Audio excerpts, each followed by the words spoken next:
আসসালামু আলাইকুম রহমতুল্লাহ। প্রাণপ্রিয় দর্শক বন্ধুরা, কেমন আছেন সবাই? আরও একটি নতুন ভিডিও নিয়ে আপনাদের সামনে চলে এসেছি। আর আজকের ভিডিওটা সকাল থেকে শুরু করছি। বাঙালি মানেই খুদের ভাত সবারই পছন্দ, তাই সকালবেলা আজকে আমরা রান্না করে নিচ্ছি গরম গরম খুদের ভাত আর ভর্তা। তো আজকে আমাদের সকালে নাস্তা খুদের ভাত আর সঙ্গে থাকছে কয়েক আইটেমের ভর্তা।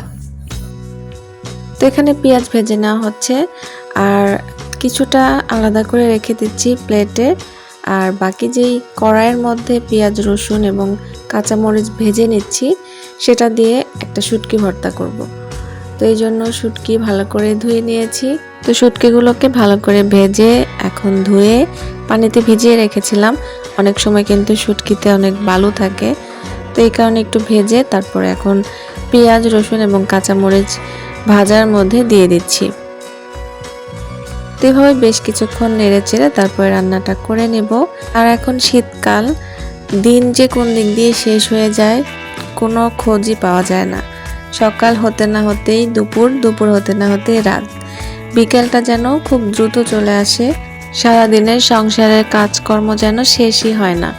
তো এখানে আরও একটি ভর্তা করে নেওয়া হচ্ছে। তো বাদাম ভর্তা করব, এই জন্য বাদাম ভেজে নিচ্ছি।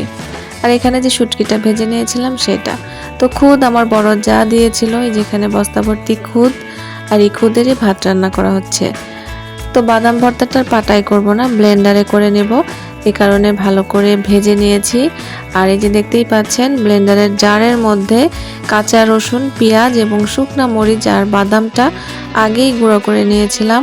তো গুঁড়ো করা বাদাম এবং শুকনা মরিচ লবণের মধ্যে কাঁচা রসুন পেঁয়াজ দিয়ে ব্লেন্ডার করে নিচ্ছি।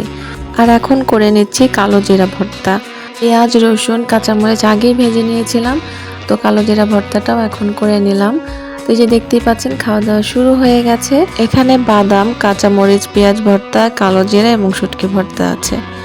তো আপনারা গত ভিডিওতে দেখেছিলেন যে আমরা সবাই মিলে আমার বড় বোনের বাসায় যাচ্ছি। শীতকাল, দিন ছোট, দিন কোন দিক দিয়ে যায় বুঝতে পারা যায় না। বের হতে হতেও দেরি হয়ে গেছে। আর যেহেতু বোনের বাসায় যাচ্ছি, আমার বড় ভাগ্নির জন্মদিন ছিল, তো বাসায় আমরা কিন্তু সেভাবে কোনো বার্থডে সেলিব্রেট করি না। তো আমার ছোট বোন বলছে যে যেহেতু ওদের বাসায় যাচ্ছি তাহলে একটা কেক নিয়ে যাই, ওরা একটু সারপ্রাইজড হয়ে যাবে আর বাচ্চা মানুষ অনেকটা খুশিও হয়ে যাবে। তো এই কারণে আমরা এখন এসেছি টেস্টি ট্রিটে। কেক নিচ্ছি, সঙ্গে আরও বেশ কিছু খাবার দাবার নিব। সন্ধ্যাবেলা নাস্তাটাও হয়ে যাবে আর আমাদের বড় ভাগ্নি উনিও অনেক খুশি হয়ে যাবে। তো যেই কথা সেই কাজ, এখানে আমরা টেস্টি ট্রিট থেকে কেক নিয়েছি আর সঙ্গে নিয়েছি আরও 2টা টার্কিশ মিল্ক কেক এবং সঙ্গে নিয়েছি সিঙ্গারা। তো আরও বেশ কিছু খাবার দাবার নিয়ে ওদের বাসায় যাচ্ছি। আর প্রত্যেকটা খাবারই কিন্তু খুবই স্বাস্থ্যসম্মত, আর এখানকার দামটাও মনে হয় একটু বেশি। তো ব্র্যান্ড বলে কথা, সবাই কিন্তু আমরা টেস্টি ট্রিট সম্পর্কে জানি। তো সব কিছু খাবার দাবার নিয়ে আমার বোনের বাসায় এসে পড়েছি। আমার ছেলে একটা আইসক্রিম কিনেছিল।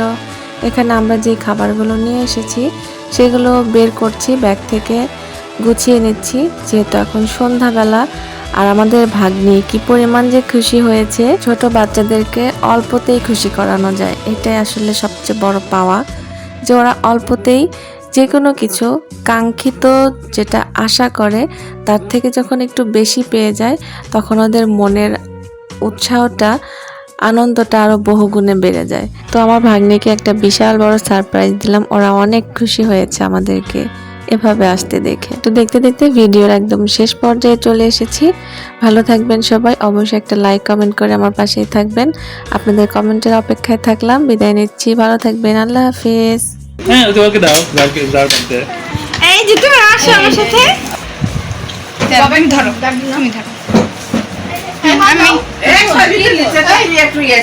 ছবি তোলা লাগবে না, ছবি তোলা লাগবে না, কিছু করো নি, না না ছবি তো আর দিমু না কারোর কাছে। বিসমিল্লাহ বিসমিল্লাহ বলো, হ্যাপি বার্থডে বলতে হবে না।